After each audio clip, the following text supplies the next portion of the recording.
Hello, everyone. Everyone has joined and is joining at the moment. We'll give it a couple of minutes for a few more people to join. But for those of you that are here, thank you very much for coming. And we've got a really exciting panel lined up for you today. We're going to be discussing, we're going to be looking at retail and e-commerce tech trends for 2022, and we'll be pitching some topical questions about the developing landscape of retail, what is working, what isn't, to a panel of leading experts in the field, including tech giant Google, which is very exciting. It's a chance for you all to see how the best in e-commerce go about marketing, and for you to take away some key insights to hopefully help your own growth strategies. You're more than welcome to join the discussion by adding comments and questions into the chat or the Q&A section at the bottom of your screens. We'll see if we get to them at the end of our discussion. Today you have two moderators. I'm one of them. My name is David Cooper. I'm the marketing manager at Fountain, a global award-winning digital marketing agency and consultancy. And our mission is to make your life easier by growing your businesses through paid ads, search engine optimization, and website optimization, and to offer you valuable insights to improve your own marketing strategies with content like this panel. I'll now hand over to Jan from Adamat, our other moderator today, to introduce himself and the other panelists.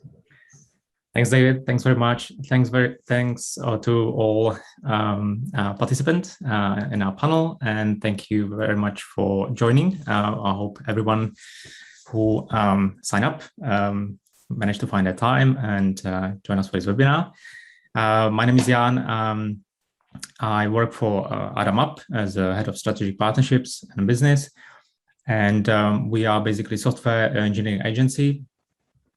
We work with clients like Tesco, McDonald's, Microsoft, MetLife, Vodafone. I think our mission statement, I'd say, is to find blank spaces and bring the complex ideas to life. That's where we find ourselves strong. And I'm really excited to welcome our guest speakers in here.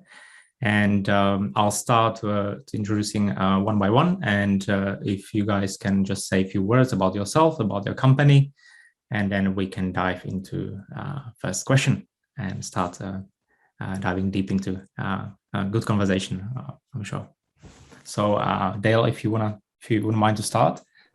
Yes. Good afternoon, everybody. My name is Dale Hicks. I'm the co-founder and director of the Fashion Network.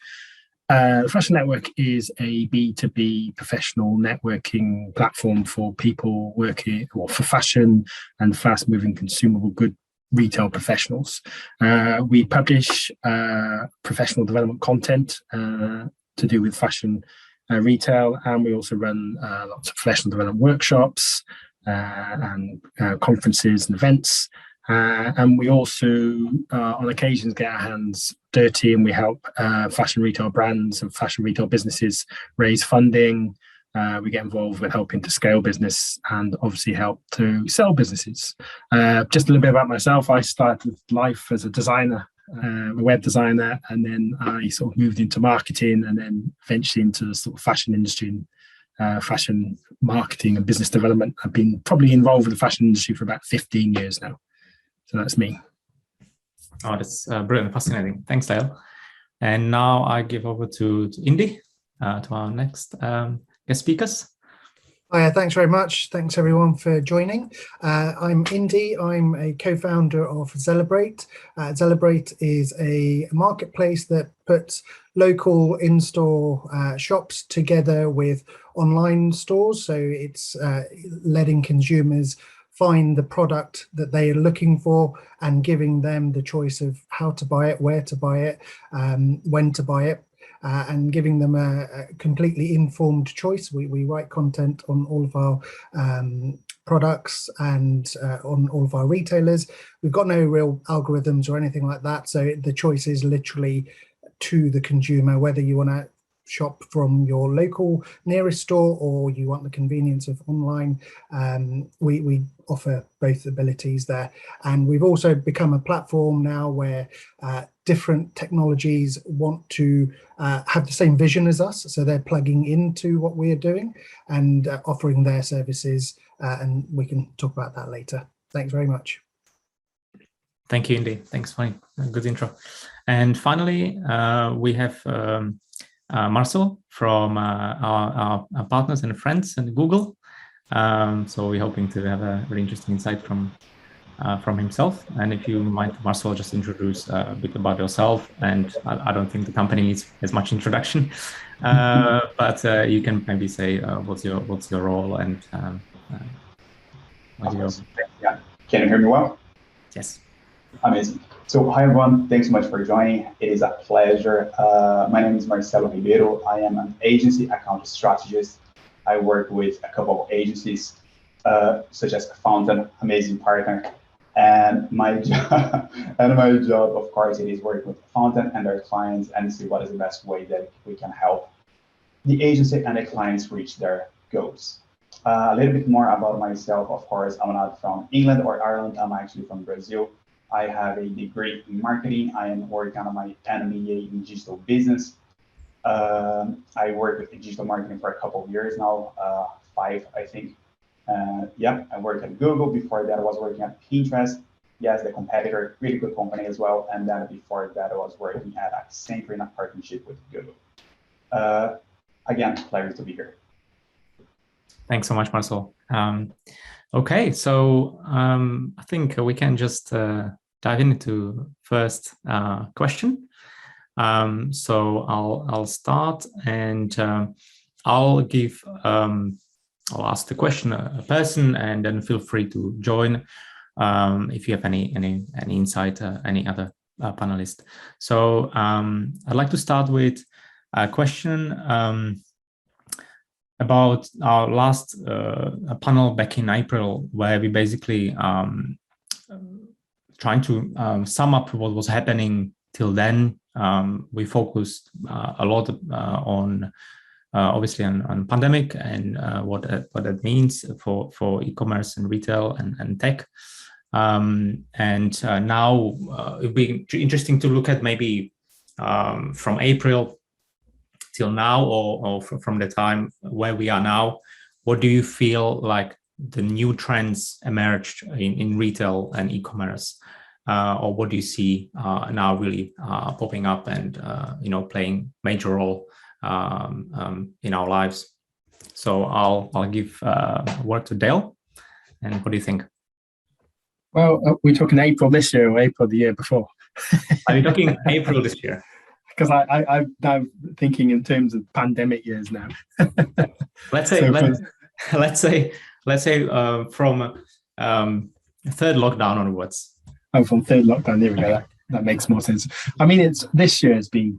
I mean, last year was obviously crazy.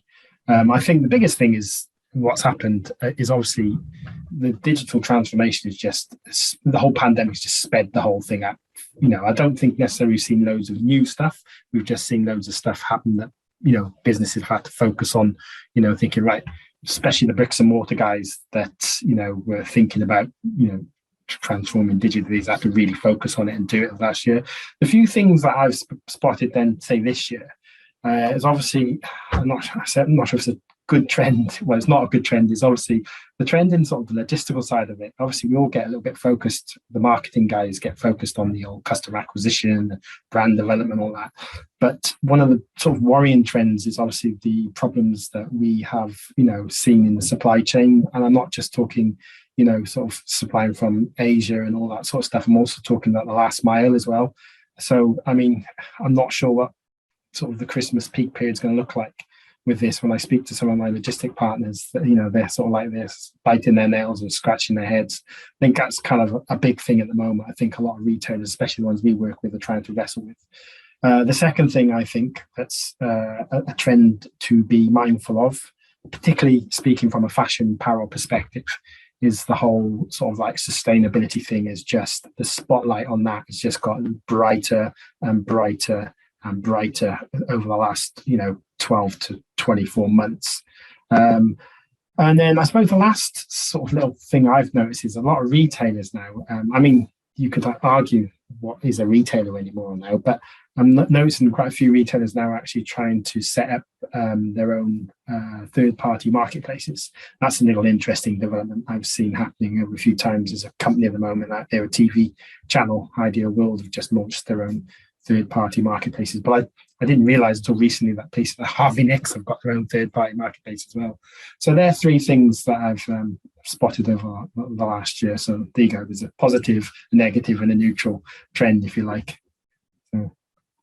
Brilliant. No, thank you. Thank you. I can only emphasize with last mile, especially supply chain issues, and how that sector is still has so much room for improvement. You know, the whole logistics sector, I think it's still, you know, in some sort of digital transformation, and there's parts where are moving very sort of heavily and not working as you know, as well as other part of the business or you know, industry. So yeah.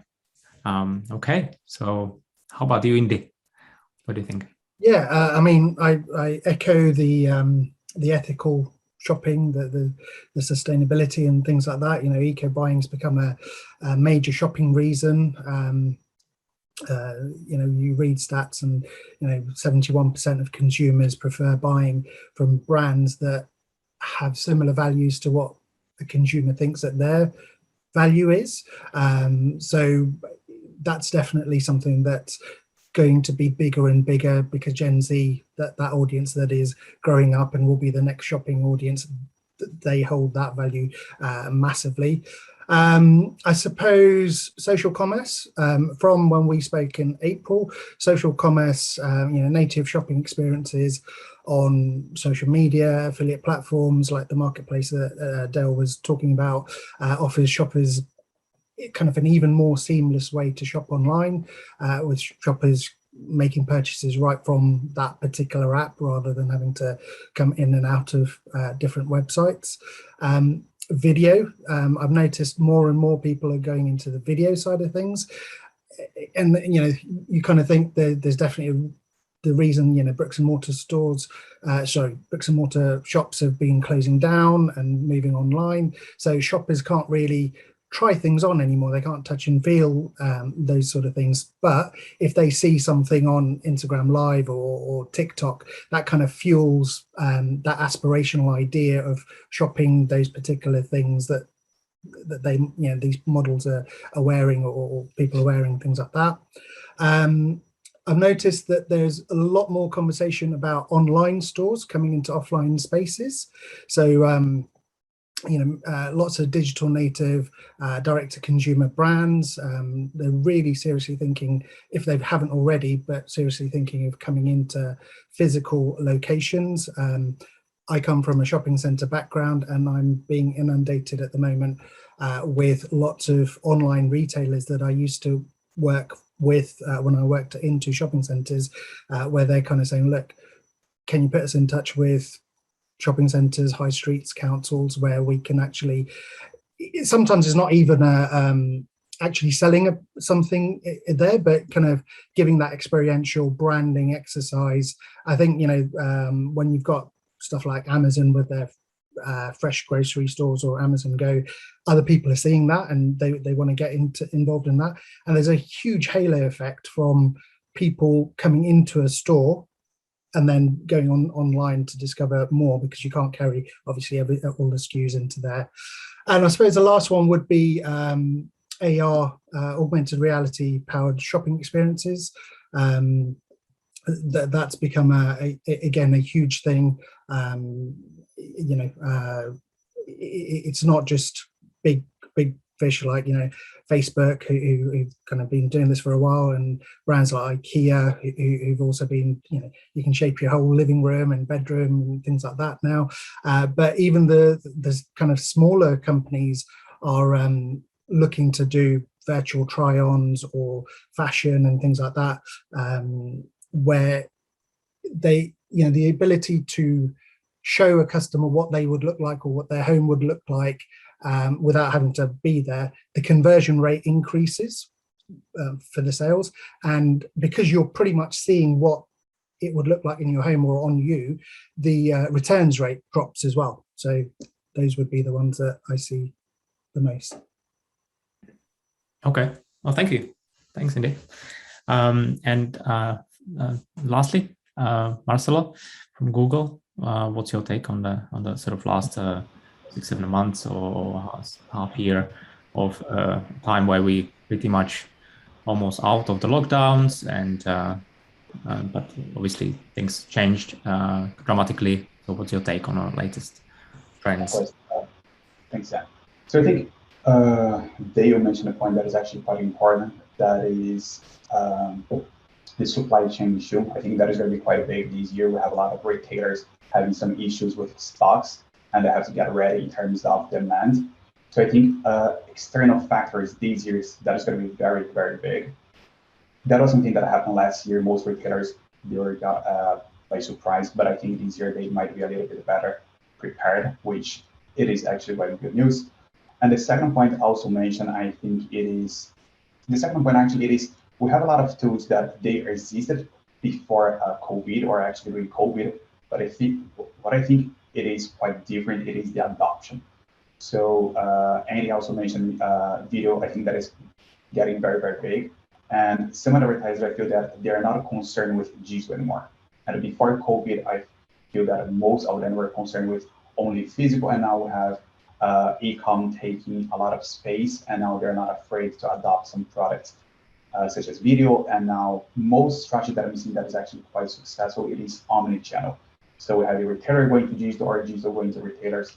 And I think that is very good. I think digital proved to be not only a last click or a first click, but actually playing together with physical stores. And in terms of measurement as well, as I think that is getting very, very important. A lot of retailers, they are considering not only the privacy point of view in terms of digital is measured, but also in terms of how we attribute value to a click that happened on digital. So to your point, I think it is all the tools or most tools, important tools being used more frequently. Retailers seeing the impact of digital and not leaving this channel now that the lockdown is easing, but actually using these strategies to have a omni-channel approach. I feel that is very, very good. And also the measurement. Yeah, these are my takes. I think that's a really good point. I think one thing that I think might be helpful for our audience as well is if you guys could potentially give some insight into how people could address these trends. So Dale, I mean, you mentioned was like sustainability. One thing that Fountain are doing is we've started a 1 million tree pledge to try and get other businesses involved in planting trees, in becoming carbon neutral. But how do you see e-commerce and retail businesses utilizing this and adapting to suit this trend that is coming from the audience and from society? How long have you got? To be honest, we just hosted a workshop around sustainability. We had hundreds of people turn up to it, and there was just so many different strains of topic there.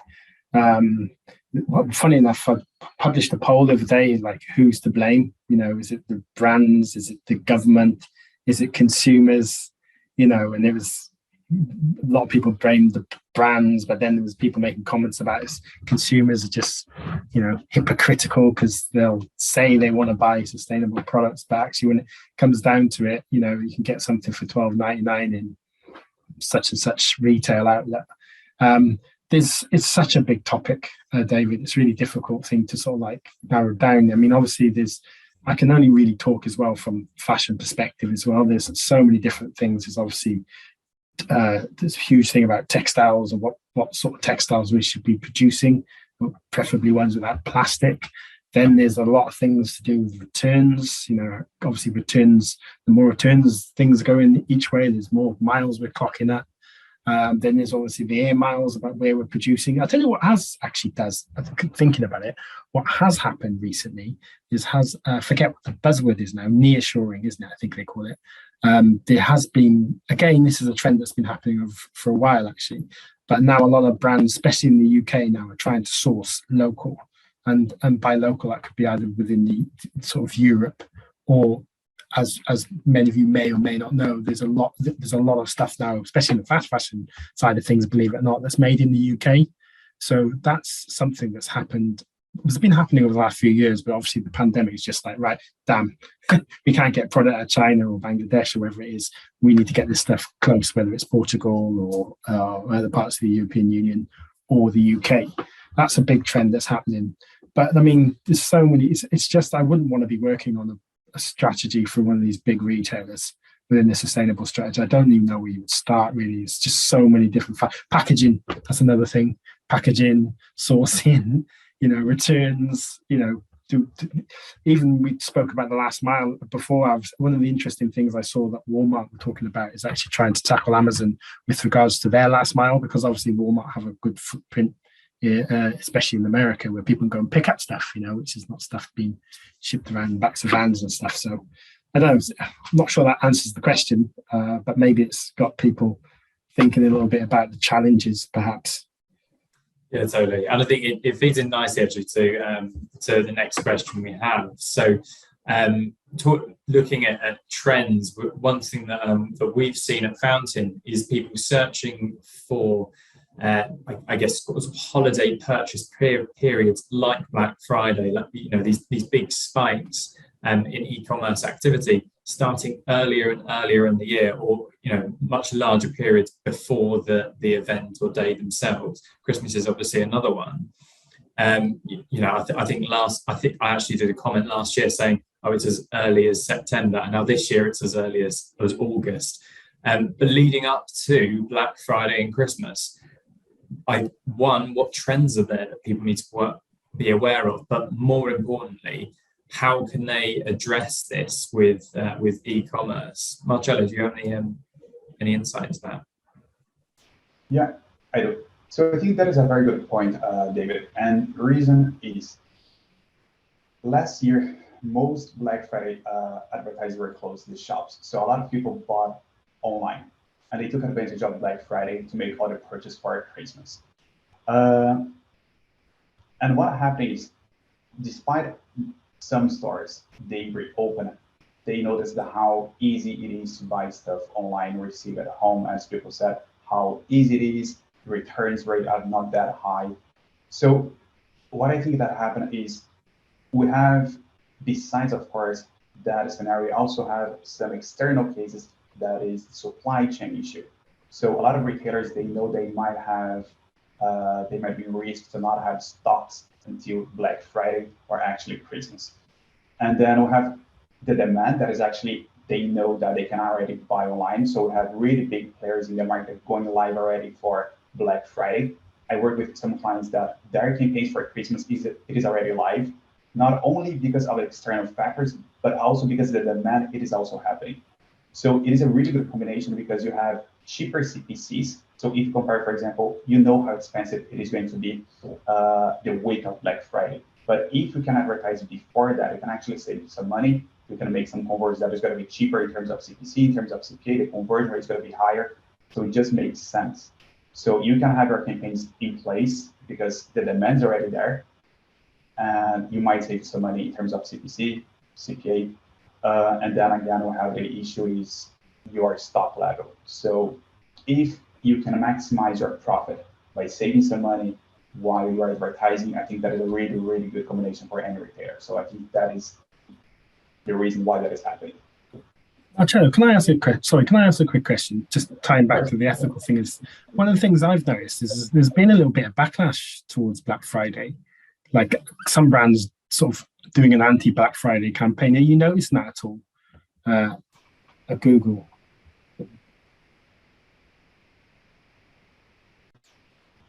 I cannot say necessarily anything formal that I heard. I can only say from what I see with my clients. I do have some clients that they don't run Black Friday campaigns, but it is not they are anti-Black Friday. It is just because it is not aligned with their brand, which honestly,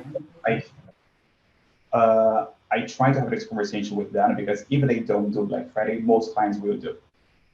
Most advertisers will do, and they're going to lose maybe some money just leaving on the table, and then their big competitors are going to take all this money. So to your point, no, I haven't seen anything that is actually some advertisers that I work with saying, no, we are anti-Black Friday.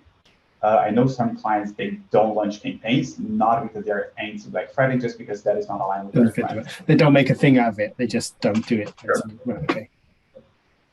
I think there's a lot of retailers who have previously been burnt by the whole Black Friday thing. It's ended up costing them quite a lot in previously returns and advertising, things like that. So some of them, what I found is that they're spreading it across. So nowadays, Black Friday for the last few years getting bigger and bigger. There's a thing, I don't know if you guys know, but Singles Day, that's getting bigger and bigger and bigger. And last year, huge. So all of these sort of Prime Day, it's not just one day anymore, or 1 week in Black Friday week. It's just a whole load of different timings that retailers have to fill. So it's some of them are just really picking and choosing which ones to go for. Yeah, sorry, go ahead, Dale. No, I was just going to say, I don't suppose like some clients, I've worked with, and I've got a friend who's a buyer, like she says that the worst thing they do is that the marketing team spend loads of money on a campaign for Black Friday or Singles Day, whatever it is, and then all the best products are sold out come Christmas, and that's a big issue. I've noticed. It's like one of my clients that manages media spends as well, and he's like thinks of it more of a strategic thing. So maybe use the Black Friday thing as a PR thing, but you pull the campaign across a series of months, working with the trading team to make sure that you're not just selling all your best lines with the biggest margins between now and then. Come Christmas, come January, you've got nothing left, or you've got stuff that's going to, you're in negative margin for. I've noticed that happening a few times in a few brands we work with. So could it be then that actually, where various retailers may have throughout the year sort of campaigns that they're planning for various things, are we probably, and this is a general question, will we maybe see these aligning more with each other and with these sort of holiday periods? So everyone then has a Black Friday campaign spread over several months that every retailer kind of aligns on, and then it's the next one and the next one. So actually we see more, instead of lots of different retailers having different campaigns throughout the year for various things, actually they're all more kind of in sync with each other. Would you think of that? Is that to anyone? You mean a strategic approach to marketing? Is that what you're talking about? Yes. Rather than panic campaigns and we need to sell. Yeah. I mean, Christmas has started early this year. Look at the. Was it John Lewis? Who was the one that was getting a bit of a backlash on social media because they started their campaign in mid-October. I'd be interested to know from the other guys here, just with regards to what holiday period you should be throwing your might behind in terms of campaign. I'm kind of with you a little bit on that, David. I'd like to see a bit more of a strategic thing. And being a marketing person myself, sometimes Black Friday, and especially Black Friday, is a new concept here in the UK. UK and Ireland, I guess, and it's not, and Europe. It's an American thing, isn't it? Black Friday, basically. I've never understood the logic of going into sale around that time. Maybe it's a case of you just use it as a marketing tool. It started off as a thing for Thanksgiving. That's right. Yes. That's right. Yes. That's how it came across. But yeah, it's I mean, I've been in retail for nearly a decade or over a decade now, and Christmas didn't start until that John Lewis advert came out, and then everyone went, "Oh wow, did you see that?" And now Christmas is just earlier, and so John Lewis advert is earlier, and it's just you get scared, don't you, sometimes that I'm going to miss out. So these guys have gone ahead. So if I don't also go, am I going to miss out on all that money because I might have a better product, better sale, but if the money's already been spent, then what's going to happen? So it's that chicken and egg. When do you go? Yeah, I'd love to see what Marcelo says about that. It's because I've heard quite a few people that. So when do you go? When do you go? When do you go? And it's there is some surveys, some researches that I really think is interesting. That is the relationship between advertisers and agencies. And with automation, a lot of scope. So for example, when before working at Google, actually a couple of years ago, I was working at a company, and a part of my role was actually just change CPCs, making some manual changes in the campaigns. And I knew back then, that was a couple of years ago, that that type of role, this skill, it is not very fundamental for the next years, because we have a lot of automation campaigns coming, a lot of automated tools, programmatic, for example. So what I think that is quite interesting, it is the relationship between advertisers and agencies, and what the advertisers expect from the agency. And very often it is more a strategic relationship than manual work in terms of changing CPCs. So to your point, I think every advertiser that works with agencies, they are in really, really good positions, because they can count with a different company that has all this knowledge in terms of what are the events that are peaking and how early you have to set up your campaign.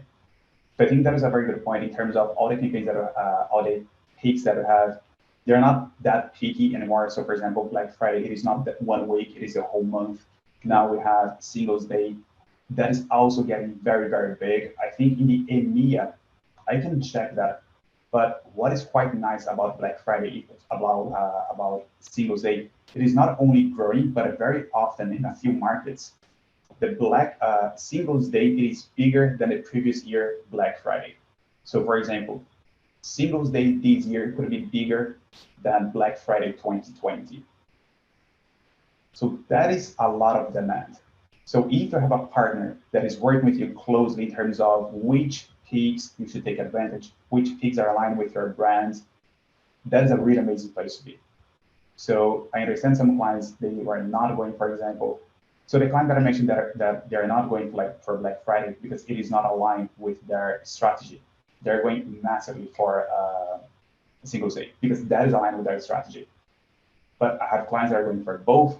So to your point, I think it is only, you should have someone the person that is taking the shots should be very aware of all the peaks and how that is aligned with your strategy. That's it.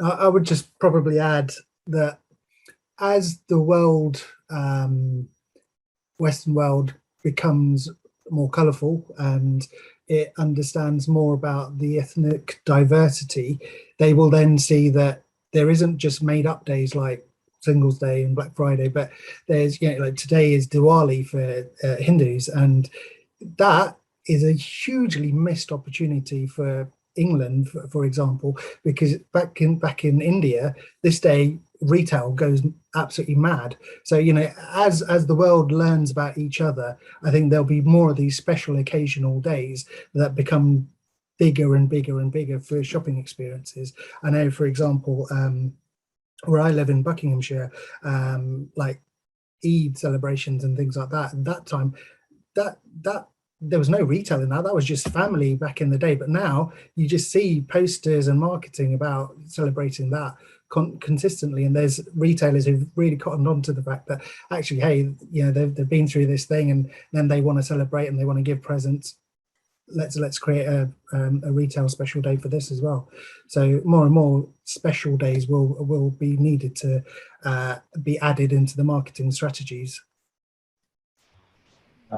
Just to build on what Indy said, that I heard that is actually quite nice. So I work with a person that is actually worked with David as well. And what I heard that is actually quite interesting, the biggest place or the biggest party, Diwali party outside India, it is actually in Leicester. And I doubt that a lot of retailers from Leicester, they know about that. And if they knew, that could be quite big for them as well. So very good point indeed. Brilliant, thank you. Thanks, guys. That's really insightful. I think it comes down also to how each retailer works with data, and you know, is able to analyze and make quick learn decision of what to do next and what to do next season. You know, based on what they tried this year potentially, and obviously react to what's happening on the market. Okay, so I'll go to next question. just like to mention, according to the ONS, online sales as a percent of total sales through 2019 were around 18%, peaking at 21%, which is the highest it had ever been prior to pandemic. And since the pandemic, throughout 2020 and 2021, there has been massive fluctuation, with the lowest being 26% and the highest being massive 37%. What this shows is a huge instability over a short period of time. We obviously know why, but it's still even at its lowest, a much higher percentage of online sales happening than ever before. So to give our audience some sort of stability or insight as well into what was happening and why it was happening, where do you see e-commerce long-term position, let's say 5 years, next 5 years, where do you see e-commerce position being, and how should people be utilizing e-commerce for its for consistency in the future, basically? I don't know if it was a pretty long question, but so what do you think, Dale? Sorry, I've got one word to answer that. Omni-channel. And I'm actually not sure. I'm sorry if I come across a bit cliche-esque here. It's what I do best. I'm actually sort of having this discussion the other day. I'm not even sure. I wonder if we should even use the term e-commerce anymore, and bricks and mortar and all that stuff. It's just retail. Mm-hmm. You know, it's just when I first started in the fashion game, probably about 15, maybe 20 years ago, it was, you know, the way it worked was you had brands, you had retailers, you had customers. You know, there was the retailers would buy from the brands, and, you know, they would have an agent who would do that, and the retailers would sell to the customers, and sometimes the brands would sell directly to the customers on their own stores and all that sort of stuff. And then all of a sudden the internet turned up, and then, you know, some people started selling online, and there was a little bit of an extra thing, and then you had the pure play guys, you know, and then a lot of some of the biggest pure play guys in the UK were suppliers. Basically, they were importers, and they thought they got sick of selling to the retailers, and we want to go direct to consumer. And now it's kind of the landscape now is it's kind of like, well, yeah, you know, we go D2C online. Some of us go D2C. I can't remember who it was now. Was it Indie, or I think it was Indie was saying now, obviously, some of the pure play guys are now having physical stores on the high street. So you go D2C on the high street, you go D2C online. Sometimes you might even continue to wholesale. What I find interesting is a couple of pure play guys I know, they don't even touch wholesale, even though they could probably add quite a decent chunk of turnover on the business by going wholesale. They just don't get it, and you know, it's not within their. I don't understand why they don't do it. You know, I won't mention any names particularly, but, you know, it's just another. So, you know, so you just need somebody in the business that can just look at the whole thing and just think of it. This is my retail. You know, that's my sales channel there. That's my sales channel there, and that's my sales channel there. The other point I wanted to make, actually, as well, again, being a marketing person, I'd be interested to get your thoughts on this. I did write an article a while ago for our outlet. And it was about actually looking at bricks and mortar retail, actually maybe looking at it more from a marketing perspective. And, you know, not knocking any of the big tech. I wouldn't dream of doing that in this forum. But, you know, I mean, some of the retail spend a huge amount of money on the big tech. But I mean, if you've got a bricks and mortar store on, let's say, Market Street or Oxford Street in London, how many hundreds of thousands of people walk past your window that day? You know, how many thousands of people walk through your doors that day? So you've got impressions, you've got engagements. How many people buy products over your shelf? You know, how much customer acquisition can you get from that? It must be worth, you know, what sort of brand exposure can you give for that? So I think the retail teams need to look at it from a bigger picture point of view, omni-channel, if you like. And I also think the marketing teams need to as well. You know, it's not just about doing PPC or influencer marketing. Yes, it is out of home. You know, it is having a store on the high street. It might even be a pop-up. It might be just there for a week, but it's the experiential store. It might be all about customer acquisitions rather than actually selling product and having a huge storeroom at the back. I mean, I heard rumors that JD did phenomenally well through the pandemic. They just turned all their stores, from what I heard, into into distribution centres. And in fact, I walked by one day and I thought, it's empty. Living in Manchester, you just instinctively think it's been robbed. It's like, oh, what's happened here? It's like, I looked in, it was absolutely empty, and I was chatting to someone that the guy said, yeah, they pivoted really well, and they've just turned their stores into DCs. So that's what I would say. It's just like, it should. I don't even know if it's helpful talking about e-com and bricks and mortar. It's retail, whether that's wholesale, whether that's high street, whether it's online, whether it's marketplaces. It's just channels to the market for me. Oh yeah, I can't agree more. I mean, one of our core business, one of our areas where we focus is omnichannel, where we're strong. So we built tech for a few retailers, and where the focus was omnichannel and create a customer journey where the customer can go between online and offline world, and it's seamless, and he is really truly connected to the brand, and he can find easily his product. And a fine example is Celebrate and in this product, which is absolutely amazing, and I think everyone should check it out, because I think that's what we need. We don't want necessarily to say everyone start shopping online only. People want to go out, and they want to go out and explore and see the products in real life as well. So I think can't agree more. Sorry. So what do you think, Indy, from your perspective? Yeah, no, I mean, I think I said this in the last webinar. There was a study done by the University College of London, and it takes an average of 66 days to create a habit, whatever it is. If you do it for 66 days straight, it becomes a habit, and it will be with you for pretty much life. And given that all the shops were shut and everyone was shopping online and things like that, that's become a habit of even the people that didn't shop online before or were hesitant to. So now that shops are opening again, the old habits are merging with that new habit to create, as Dale says, this omnichannel new world.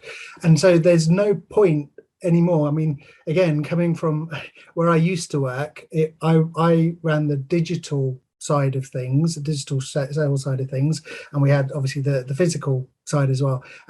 There were two separate entities, as most retail teams currently are. There's a in-store team and a digital team, and they've got separate targets, they've got separate managers, they're all vying for everything. That's not the world anymore. No one lives, the real world does not live like that. Everything needs to be merged together. All the targets need to be merged together. I hear a lot about the shop managers saying, oh, you know what, all this online stuff, all I get is these online returns. They bought it online, they're coming into the store to return it. They will be, but we commissioned a study where I used to work where, yes, they definitely did, but actually a huge percentage of those people ended up spending more in store from the value of that online return.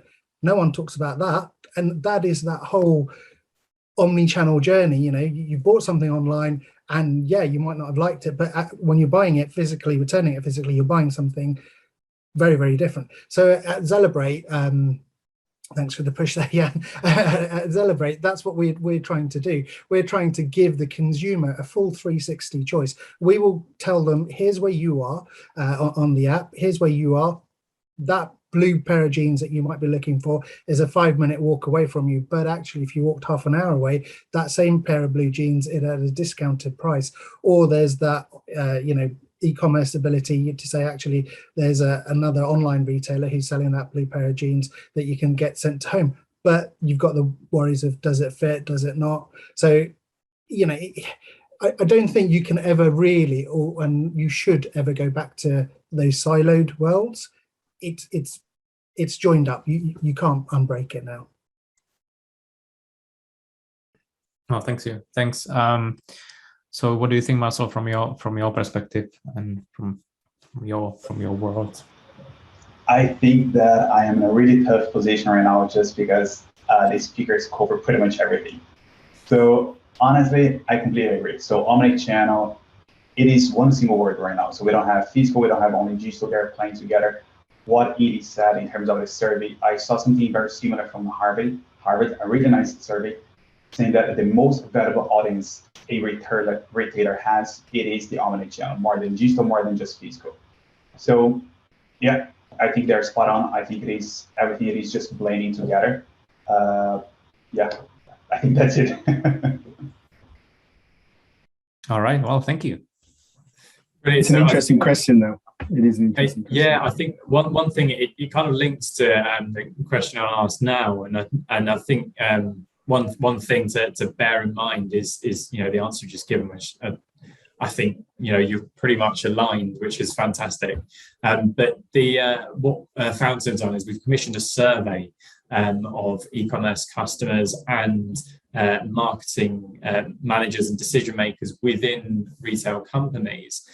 And one thing that was interesting, that kind of almost a disconnect between the consumers and the marketers, was what was actually where the money was where they were putting their money and where the influence was. So customers were saying that websites were one of the most influential aspects to them making a purchase.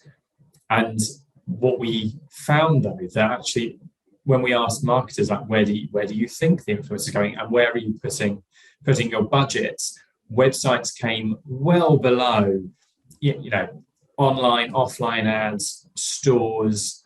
And what was interesting, I think, was whilst those things did have influence, in fact, online ads was rated the third highest. Websites were still rated above all of them.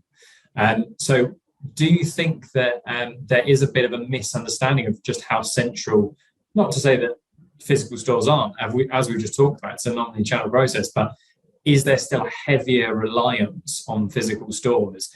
And is the website still a bit kind of undervalued or misunderstood maybe by marketers? Marcelo, do you want to go first on that one?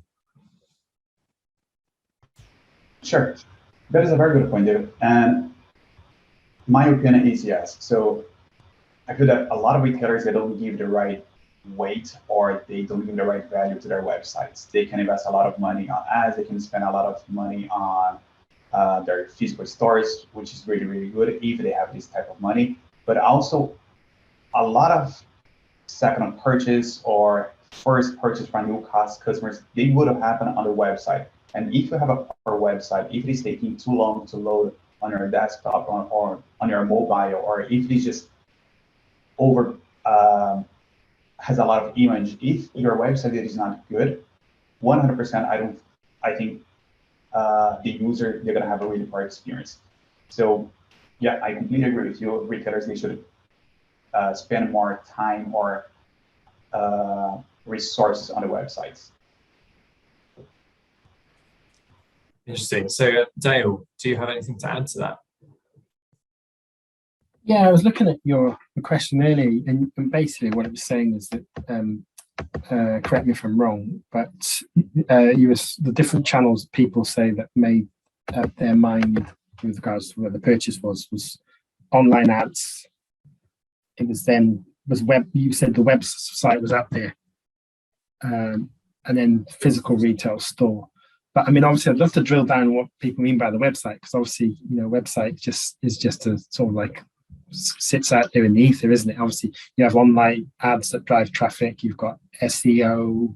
You've got influencer marketing. There's a lot of things that go into that. Really, I would be interested to drill down a little bit more on what people whom you asked the question when they said website, what do they actually mean? So with that, we split out the kind of sources of the channels of traffic. So as you were saying, like online ads, emails, and then I guess you kind of had physical stores and websites, which are the two kind of the places to actually buy. And what was interesting was how they are, well, the website particularly is underfunded in its ability to kind of generate sales. So it's the kind of that sort of bottom of funnel bit, looking at, is it actually a converting website, or do people go to it and are there lots of faults? Like, for example, I think it was about 73% of people said that they had left a site or left a basket from frustration. Mm-hmm. And it's that kind of stat that's kind of worrying. Like if e-commerce is becoming a bigger part, and if we're trying to get this an all-important omnichannel experience, it is, you know, a key part of that, the website being missed.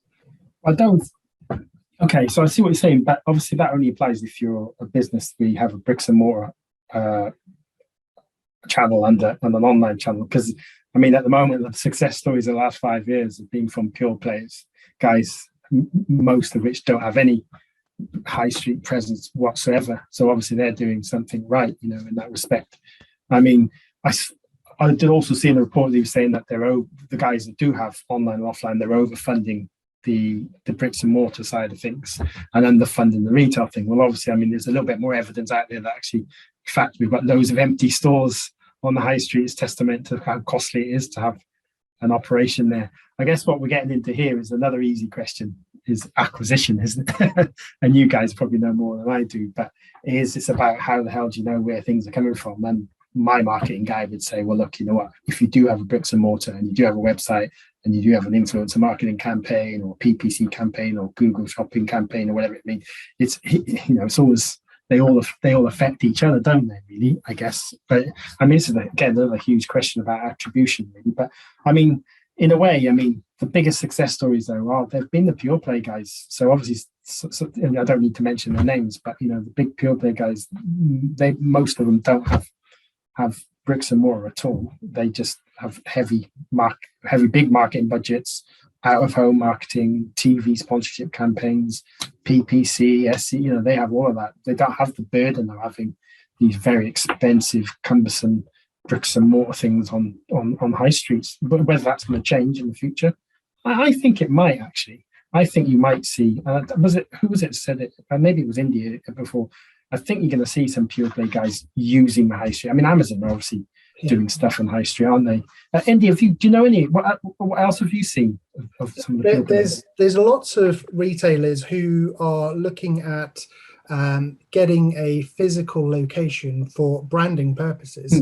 So extending their advertising, which they would normally do online, but extending that to a physical location. And then the clever ones are actually thinking, do you know what? If I have a physical location in maybe like down the country, then that's small distribution centers that I've also just created. So, you know, I can get faster delivery out to my online customers and things like that. You know, that those stores can contain the stock as well, things like that.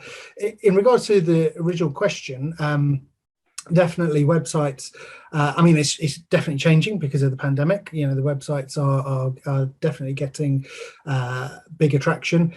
It sometimes is to do with who is in charge of the budget to do that, because I know from personal experience, you know, you could recommend certain directions to go because you've lived in that digital world for many, many years. But if someone hasn't lived in that digital world, they come from a different world, they go by different set of statistics that they've been brought up with, and it's very hard to change that comfort blanket of what they're used to spend money somewhere else. So it is trying to get that. And websites, I mean, website builders don't do themselves justice either. If they kind of really helped the mom and pop shops as well, the smaller shops, the physical stores, and actually gave them a fair price of helping them build a really good website, putting in things like reviews, like the Google reviews, they are working absolute charm. You know, you can actually see user generated content on them, and people see that, they then go shopping there, all of that sort of stuff. Those are the things that people need to now concentrate on. So I suppose calling it a money for website is quite a large overarching title. It's you have to kind of delve into it a little bit and kind of say, right, we need to have someone who understands that e-commerce ability, both from the agency that's going to create the website, but also internally, who can actually say, this is what we can do.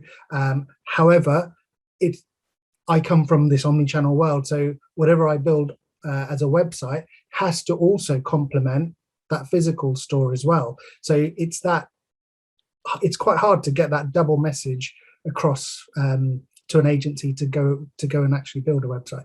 We're trying, by the way. I've just realised that's a bit of a spin. We're trying to build a tool where retailers, smaller retailers, will actually build them a free website and try and bring them into that next level, and then they can use that for the future, or if they want to add e-commerce abilities, or add Fountain or other people for PPC and SEO and things like that. There's the ability to do that as well. Indy, are you saying that website developers are to e-commerce businesses what the big landlords are to the high street retailers? Is that what you're saying? Words from your mouth.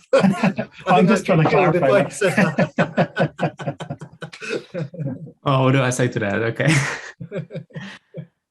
No, I mean, from our perspective, I think the digital phase of the company, or anywhere where you lead people through a channel and they land on your website, you need to imagine that they need to feel like home, and they come to your website for a reason, and you need to make their life easy. So I always say, don't make things too complex. Don't complicate it. Make it simple, and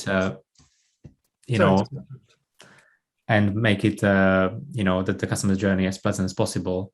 But also think about how you get the customer go and buy from you, really, and how to get them back and buy again.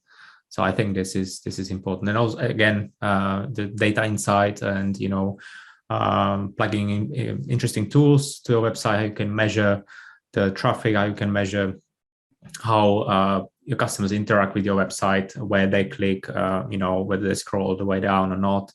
And there's so many interesting tools now on the market, and I think it's really helpful to use those tools. Obviously, people can now build a website on Shopify fairly easily, and and start a business on there, or go, let's say, come to us and we build a more complex solution and a more sort of solution which we can particularly tailor to their needs and to their customer. I think that's, Jan, what you've hit is the nail on the head, is that they need to go to experts who've done it before and are always innovating, like yourselves. You've built everything with hours, and the sort of inputs that you guys have had, because you guys are experts in this e-commerce world, that's where we were to where we are now. It has just been like an amazing journey so far. So definitely it's choosing the right partner. Oh, thank you. Yeah, that's also quite interesting, and you need to find the right synergy as well between the client and the customer. Yeah, sure. All right. So I'll move to. We are pretty much at the end. So what do you think, David? Should we ask more questions, or should we? Yeah. Well, just so everyone knows that's watching, we are going to be sending. This is being recorded, and we will send this round to everyone who is attending and has attended. So we have just got a couple more follow-up questions that we'll finish with. But if you do need to go, then don't worry, we will send this to you in an email. Okay, so I'll follow with the next question. And it's, I'll circle back word e-commerce. So which areas of e-commerce do you feel are seeing the biggest leaps in improvement and development? And do you have any particular examples or any tools or any trends where we've been just implemented in e-commerce lately? So I start with Marcelo this time. We didn't hear you for some time. Sure. In terms of big tools or development, I see management is getting very, very complex. And the main reason is the omnichannel approach. So someone mentioned that a client can just go to a shop because the first click happened online, maybe on any company. And then this management, I think, is very important. And the tools that we have now, they're very complex, and I think that is a very good point. So tools for sure, automation as well. We have really big companies developing amazing tools in terms of how much they should be for players, for any clients. So I would say management would be a really big one, and automation.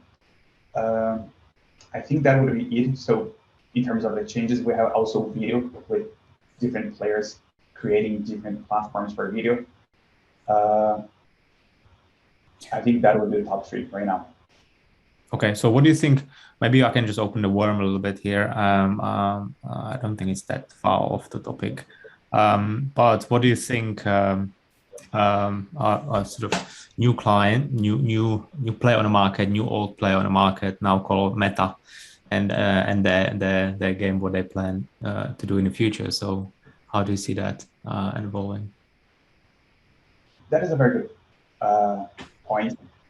I was not expecting that change, and it is just hard to say because it is a really big player taking a really big step, and I think it is in a direction that makes sense. I really do. I think that we saw what happened with digital during the pandemic. We saw the adoption. The next step, it is just everything's going to be, not everything, but a lot of things are going to be just virtual. And if we can have a better atmosphere, if you can have a better channel to use, I think that is going to change a lot. So I think the step they took is a very good one. Of course, I think it is a really good direction. I think a lot of companies, especially startups, they're going to grow a lot because this channel, Metaverse, I think is going to be very, very big. We can have actually, that's quite interesting. There is one industry that is bigger than movies and music. That industry, it is games. And there is some games, of course, I won't say any names, the price they had, it honestly increased by 1,200% in 1 year. That is a lot, 1,200% of valuation in 1 year. That is a lot. And what happened is they're aligned with Metaverse. So I think that is underrated right now, Metaverse. I think it is a topic that most people don't understand. What is going to happen in a way that you can just wear a goggles and then in 1 second you are in your office, you can just turn your chair and you're facing your friend, you're having a chat, and then you can switch a button, can be a different place, watching, I don't know, a match, for example, at the stadium. So yeah, I think it is a very interesting step. I am personally excited about this change.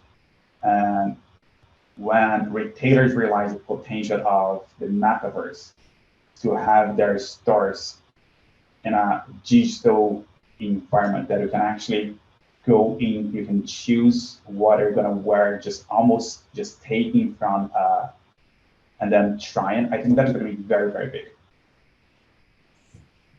Thank you. So what do you guys think, Indy, about sort of the latest tool for e-commerce, or maybe Metaverse and its latest? Yeah, I mean, pretty much Marcello's said everything that really, and the right person to say it. I suppose would you call it development, improvement? Loyalty is something that if you can get, no one's really got that right yet. If you can make loyalty good and grab that audience and keep them coming back and things like that, that loyalty factor will be a huge part of this. And something that's been cropping up to me more and more is we're a marketplace, and how do we kind of go and attract the people to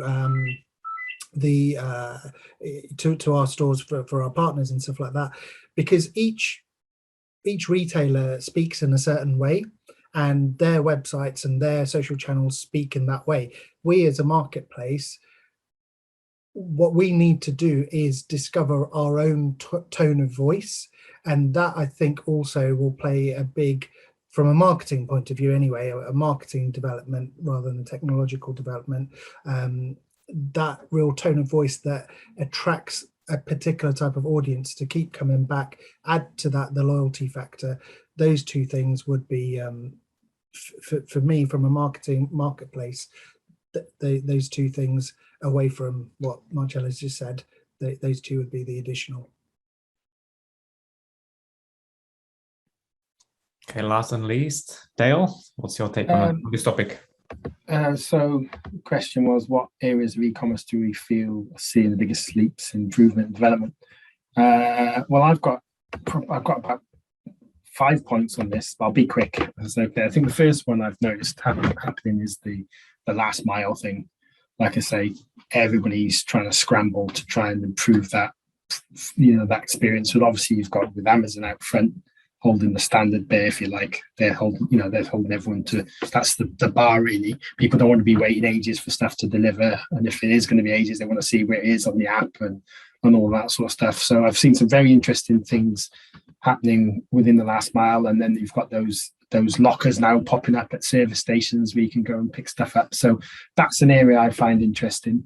The second point is, I think I've seen some really interesting technologies that allow, again, I'm not sure using the term e-commerce is helpful. I think I've seen some interesting retail tech that allows bricks connecting to clicks. So that's being able to go in store. It's probably similar to what Indeed does, but actually, if you can't buy it in store, here's the app. We can get it online. We can get it delivered. We can get it delivered to our store down the road. We get to, it's bringing those two things together. Which leads me on to my third point. I think there's some really interesting experiential marketing things happening now. And again, keep quoting India, but like just brands actually producing a full rounded experience. So you've got the retail experience on the high street, you've got the social media experience, you've got the web experience, you've got all these things are all, it's what we call in marketing experiential marketing. There's some interesting stuff happening in that field. Then it's interesting that Marcelo mentioned gaming, because I believe it or not, many years ago in another life, I used to run the network for games developers. Don't ask me how I've gone from games developers into fashion. And but I used to really enjoy that sector. It's fun. We used to call it interactive leisure software. And I used to run events and workshops and all that kind of stuff for those guys. Oh, it's bonkers. But I never thought the two worlds would mingle between fashion and games, but they have. And I've seen some really interesting tech, like avatars that you can scan your body in, you can get an avatar yourself, and you can dress yourself and put makeup on if that's what you like doing. And it's just like, that's a really interesting area there. I've seen a few companies approach us recently for that. I'm quite excited with that whole kind of thing. And that's that. I mean, I've seen size and fits avatars. They've approached us for sort of like for us to publish stuff on, and they've actually, yes, it's great for size and fits, but it's fantastic for marketing. Can you imagine having an avatar you can share on TikTok or Insta, whatever it is, and dress yourself in different outfits and whatever, different haircuts, give yourself hair if you like me, that sort of stuff. So I think gamification of fashion is really interesting, and there's some really interesting stuff out there. Just haven't quite seen anything commercially yet, but that's definitely on the horizon. And then the last thing, the last point I want to make is the retail. This is my word. Let me read it. Retailification of influencers. So influencer marketing, obviously a huge thing. They're kind of almost becoming mini TV shopping channels, if you like, especially with TikTok and all these other sort of channels that you can do. But I do think with the days of like, here you go, his product or his money to post and create content, I do think now a lot of influencers, they want to make more money, and they're either trying to launch brands or actually turn themselves into retail outlets or even marketplaces, if you like. Funny enough, I'm working on a little project behind the scenes. I've told you guys about it earlier, which is helping to connect brands with influencers and effectively turn them into retailers. So I see there are sort of 5 things I see happening. The last mile, sort of the bricks and clicks coming together through clever tech. I think things are becoming much more experiential. And by that I mean both digital and in real world experiential. Gamification, probably the bit I'm most excited about. And then obviously the retailification of influencer marketers. So that would be my thing. Those two last things, Dale, that in China, they had a digital store, and people could actually go and buy clothes for their digital avatars. And some of these people were spending hundreds and hundreds, if not thousands of pounds on products that were never going to be in the real world. It's just all digital. And then there'd be a link to, oh, you can buy this physically as well. So it's fascinating, isn't it? It's so fascinating. I don't think people over here realize, like, I mean, China's definitely loads of interesting stuff going on over there, especially within, like, I've seen a few of those things come from China and Korea and Asia. I think, don't know, Europe a little bit. But yeah, no, I think it's so fascinating, that avatar thing. It just goes to show that fashion is, sorry, go on.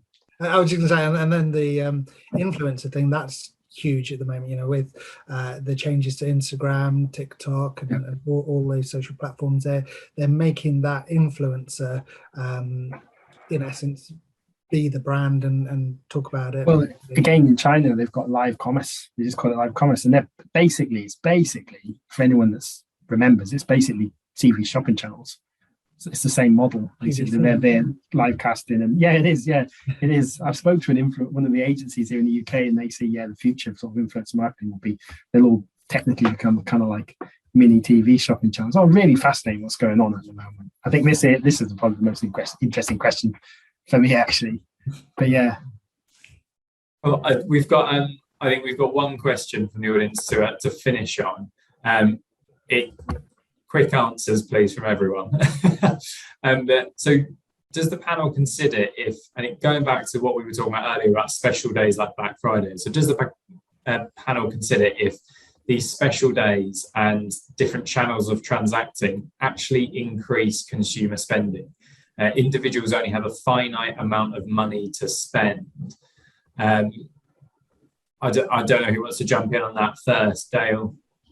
I'm not sure I've got much to add to that, to be honest. I think there's probably more qualified people in this panel. Might bounce that back to you, David.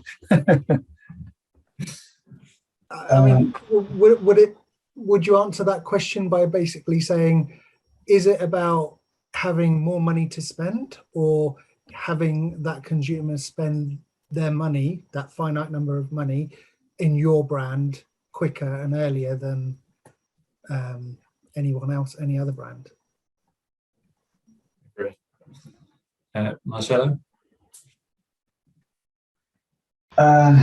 What is actually quite nice, I'm working a lot right now in terms of Black Friday, and a conversation that I try to have with almost all retailers that I work with, it is understanding their margin, how much money they could make. And surprisingly, not a lot of retailers, they know exactly what is the sweet spot in terms of the margin that will generate the highest return for them. So for example, they could be quite comfortable with a return that is close to, I don't know, 600% of the investment. But then when we start the conversation in terms of, but why 500%, not why 600 or 300? And then when we understand more in terms of the margin, and when we create a chart that we can see what is the highest profit possible, very often that is going to be with a lower return.